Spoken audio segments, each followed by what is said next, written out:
My name's Brice, and I acted in the first grade date. I was actually with a friend of mine. I was in a picture with him, and he was modeling. And someone asked, "Who's this guy in a picture with you?" You know, and most of the time, when you're modeling stuff, they tell you do not have someone that looks like you in the same photo because they might take your job. Luckily, he was a white dude. I was black, and it worked out. Next, you know, I'm in New York doing soap operas and stuff, and different things, and it worked out for me. I basically fell into it. You know, fell in my lap. Luckily, honestly, like my favorite moment has nothing to do with me. It was Mother's Day, and Prince was he was doing a set in one of the hotels. So all of us guys, you know, we took our mothers to Mother's Day show for them. And I went to the bathroom. I come back. I'm like, "Where's my mom at?" She's on stage with three other moms singing, right? And at the end, you know, I forget what song they're singing about Prince, but at the end,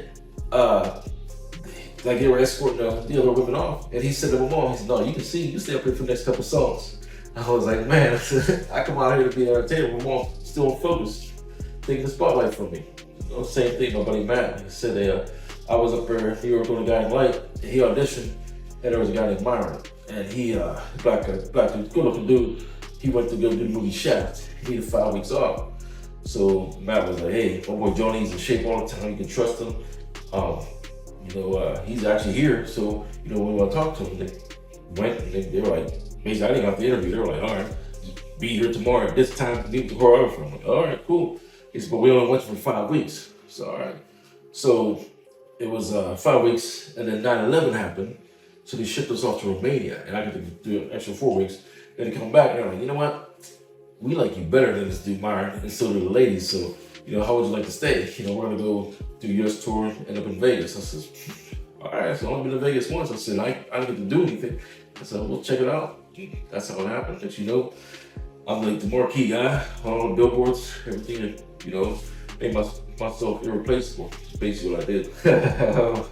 One of my good friends' sons was doing it. He called me up a couple times, asked me about doing it. You know, we never really our times never really matched up, but finally they did, and I'm here. You know, really need to say like romantic comedy. I don't really watch TV too much, you know, like some things. I don't really watch TV.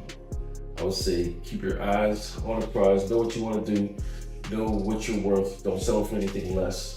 Don't take no for an answer. Don't let anyone else tell you what you can or can't do. It's more than likely they're telling you that they couldn't do it. They're putting themselves in your shoes. And you gotta make sure your shoes are too big for anyone else to fill. First grade date streaming out now everywhere. Tune in and watch it.